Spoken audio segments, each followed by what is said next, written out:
السلام علیکم جی ناظرین، اس ویڈیو میں ہم آپ کو بتائیں گے درد شقیقہ کا علاج، یعنی آدھے سر کے درد کا علاج۔ تو اگر آپ کے دائیں طرف سر کا درد ہو رہا ہے، آدھے سر کا درد، تو آپ دعا کو بائیں ناک کے نتھنے میں ڈالیں گے۔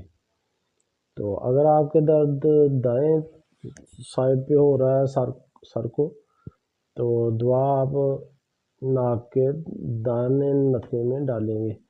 تو دعا کون سی ہے جی؟ آپ پنساری سے ریٹھا لیں، تو ریٹھے کے اوپر والے چھلکے کو آپ نے مٹی کے کسی برتن میں تھوڑا سا پانی ڈال کے گھسنا شروع کر دینا ہے۔ تو جب اچھی طرح ریٹھے کے ذرات نظر آنے لگ جائیں پانی میں، تو اس کو کسی ڈرام میں آپ نے ڈال لینا ہے۔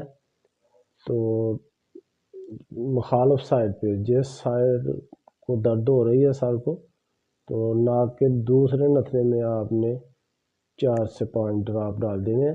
تو انشاءاللہ 1 منٹ کے اندر اندر درد ختم ہو جائے گی۔ تو مزید ایسے علاج نسخہ جات جاننے کے لیے ہمارے چینل کو سبسکرائب کر لیں۔ اس کے علاوہ بیل آئیکن کا بٹن بھی دبا دیں اور ویڈیو کو شیئر بھی کریں۔ اس کے ساتھ ہی ہمیں اجازت دیں۔ اللہ حافظ۔